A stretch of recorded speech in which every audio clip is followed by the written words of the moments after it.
Setiap orang punya idealismenya masing-masing, seperti kamu yang ingin hidup tenang dan aman, atau bahkan ingin mewujudkan masyarakat yang lebih baik, masyarakat yang sejahtera, adil, makmur, dan kaya raya.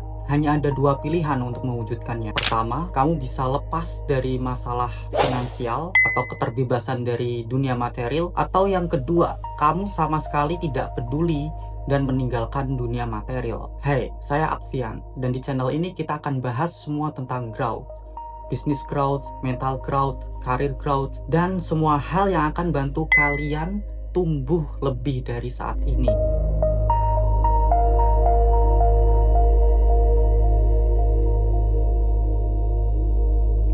Jadi di video kali ini kita akan ngebahas salah satu problem, yakni bagaimana cara kita untuk melewati fase-fase material. Setelah kita berhasil melewati fase-fase ini, kita akan menuju idealisme, di mana masing-masing orang ingin mewujudkan keinginannya sendiri, bahkan merubah masyarakat di sekitarnya. Oke, jadi ada 4 fase di mana orang-orang yang ingin mewujudkan idealismenya harus mampu untuk melewati fase-fase ini. Yang pertama ada fase financial struggle. Fase di mana idealisme sering mati sebelum ia tumbuh. Di fase financial struggle, kamu hidup hanya untuk bertahan hidup. Barangkali kamu sudah memiliki pekerjaan, tapi pekerjaanmu itu tidak cukup untuk menghidupi dirimu sendiri.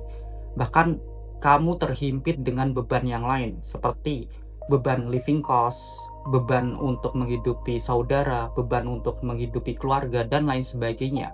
Sehingga kamu tidak mampu untuk mencukupi kehidupanmu sendiri. Financial struggle itu bukan aib. Tapi kalau kamu ingin idealismemu hidup, kamu harus sadar bahwasanya fase ini adalah fase yang wajib untuk dilewati. Karena di fase ini bukanlah fase yang harus untuk dihuni selamanya. Kemudian yang kedua, fase financial independent. Fase ketika kamu mulai bisa bernafas. Disinilah titik baliknya. Di fase financial independence bukan berarti kamu sudah kaya raya, tapi kamu sudah bisa untuk mencukupi kebutuhanmu sendiri.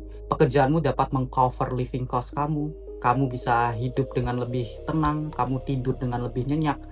Tapi bukan berarti kamu sudah memiliki segalanya. Independence adalah fase hidup di mana kamu tidak lagi diatur oleh orang lain. Ketika kamu tidak perlu meminta bantuan, di fase ini kamu mulai membangun sebuah fondasi, skill yang bernilai, income yang stabil, tabungan pertama, investasi pertama, dan pola pikir yang lebih dewasa. Di fase financial independence ini di mana kamu bisa berpikir lebih jauh dan idealisme mulai dapat ruang untuk tumbuh.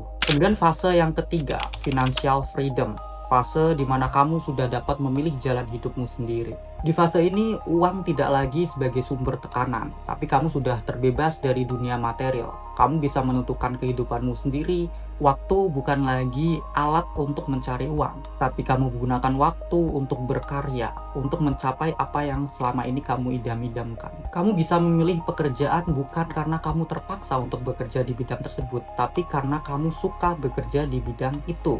Karena sejatinya kamu tidak lagi memikirkan soal angka. Kamu dapat memilih kehidupanmu sendiri dan kamu tidak perlu khawatir mengenai keuangan. Namun fase yang ketiga ini bukanlah titik akhir, karena masih ada fase terakhir, yakni fase idealisme. Ketika kamu sudah terbebas dari masalah material, maka kamu pastinya memiliki impian yang sebelumnya tidak pernah dapat kamu wujudkan, karena kamu masih memikirkan hal-hal lain yang mendasari kebutuhan hidupmu. Inilah alasan kenapa kamu harus bisa melewati fase finansial, mulai dari financial struggle, financial independent, dan financial freedom. Sehingga kamu memiliki ruang untuk menumbuhkan idealisme, kamu memiliki ruang untuk bisa tumbuh, dan kamu tidak lagi tertekan oleh orang lain maupun cara untuk bertahan hidup. Tanpa kebebasan finansial, idealisme sering hanya menjadi hiasan. Dengan kebebasan finansial, idealisme berubah menjadi sebuah gerakan. Kesimpulannya, untuk mencapai fase terakhir, kamu harus melewati 3 hal, yakni financial struggle, financial independent, financial freedom, dan yang terakhir adalah fase idealisme. Untuk bisa melewati 3 fase di awal, kamu harus lebih banyak investasikan waktumu dari leher ke atas. Setelah itu kamu harus bangun networking, di mana orang-orang yang ada sekelilingmu itu mengikuti seberapa banyak yang ada dalam isi pikiranmu. Video ini adalah ajakan untuk melihat kehidupan secara jangka panjang. Kalau kamu ingin hidup berarti, kamu harus menaklukkan tantangan materi. bukan menjadi budak uang, tapi menjadi tuan dari uang. So, like video ini jika ini menambah insight baru, subscribe kalau kamu tidak ingin ketinggalan insight yang lainnya, dan bagikan ke temanmu yang sekarang ini sedang kamu ajak berjuang. Sampai berjumpa di video berikutnya dan sampai jumpa.